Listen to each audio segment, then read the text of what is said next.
Vou dar um exemplo de uma história que eu li que eu achei muito interessante.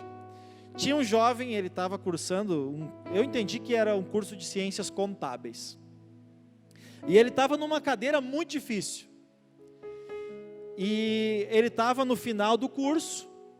E como todo jovem, ele tinha sido convidado a, naquele dia, naquele final de semana, ele não explica direito, ir para festas, enfim, aproveitar ali com os amigos.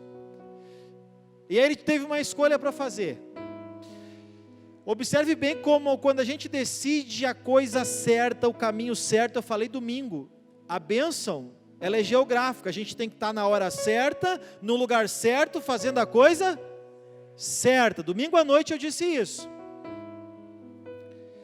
O jovem decidiu, eu não vou ficar e curtir com os meus amigos, eu vou para a biblioteca da minha escola estudar. Está lá na biblioteca estudando, quando vê ele levanta os olhos e dá de cara com uma princesa. E aí ela puxa assunto com ele, e ela já tinha feito a cadeira dele. Eles tinham cursado algumas cadeiras juntos, mas aquela ela já tinha feito. E aí, eles combinam de jantar aquela noite. E eles vão jantar. Aí, o que vocês acham que aconteceu? Ela não quis ele. Porque ele era crente. Vocês acreditam nisso? Ela não quis ele porque ele começou a falar da dedicação dele na igreja e tal, e tal, e tal, e tal, e tal, e tal, e tal, e tal, e tal. E ela disse, olha, eu temo a Deus, mas isso aí é um pouco demais para mim e tal. Um dia ele está passando na escola, e essa mulher, essa jovem, pega ele pelo braço, ataca ele. E ele pensa assim, ué, será que mudou de ideia? Ela disse, olha, deixa eu te falar uma coisa. Eu tenho uma colega que é igual tu, eu tenho que apresentar vocês dois. Ela é que nem tu de igreja. Resumo da história, casa com a mulher e hoje eles são pai de 6 filhos, então acho que se gostaram, né? O que vocês acham, né? Deu certo, eu acho, o negócio, né? Pensa bem, no lugar certo, na hora certa, fazendo a coisa certa, ele tomou uma escolha. Aquela escolha, ele queria uma família. Aquela escolha de fazer o que é certo, ligou ele ao resultado que ele queria. Porque boas práticas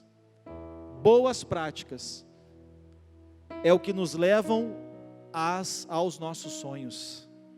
Boas práticas é o que nos levam aos nossos sonhos. E o grande problema é esse, as pessoas têm boas práticas, aliás, as pessoas têm sonhos, mas na hora das decisões não decidem pelo certo. E se naquela noite, ou naquele tempo, ou naquele final de semana, não sei que tempo foi, ele não fosse para a biblioteca, a vida dele teria um outro resultado, sim ou não? Entenda o seguinte, gente, ponha isso na sua mente. As boas práticas, toda dádiva, todo dom perfeito, vem do alto. Sempre que a gente escolhe pelos caminhos de Deus, os resultados da nossa vida são diferentes e são melhores.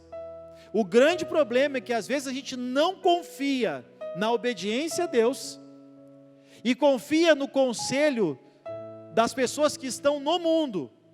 E aí depois os resultados na vida são negativos, e aí a gente procura ou costuma colocar a culpa em Deus.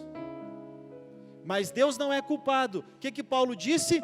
Tudo é permitido, nem tudo convém. Tudo é permitido, mas nem tudo edifica. Quando a gente vê pessoas abençoadas, pessoas bem-sucedidas, a gente sempre pensa o seguinte, essas pessoas, elas tiveram sorte.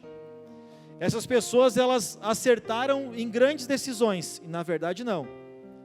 São decisões pequenas, que ninguém vê, que resultam num grande impacto que todos desejam. Todo mundo deseja, por exemplo, relacionamentos saudáveis. uma família que tem uma boa relação. Agora, eu digo uma coisa: não há um bom relacionamento num casal se não há perdão genuíno. Não há um bom relacionamento entre pessoas se não houver o exercício do perdão, sim ou não? Alguém vê perdão? Você vê perdão? Não. Mas quem tem um coração perdoador, ele se relaciona melhor com as pessoas. Ou você acha que em qualquer casal, um já não magoou o outro diversas vezes, mas porque se dão bem? Por causa do exercício do perdão. Uma prática que ninguém vê, mas que muda relações.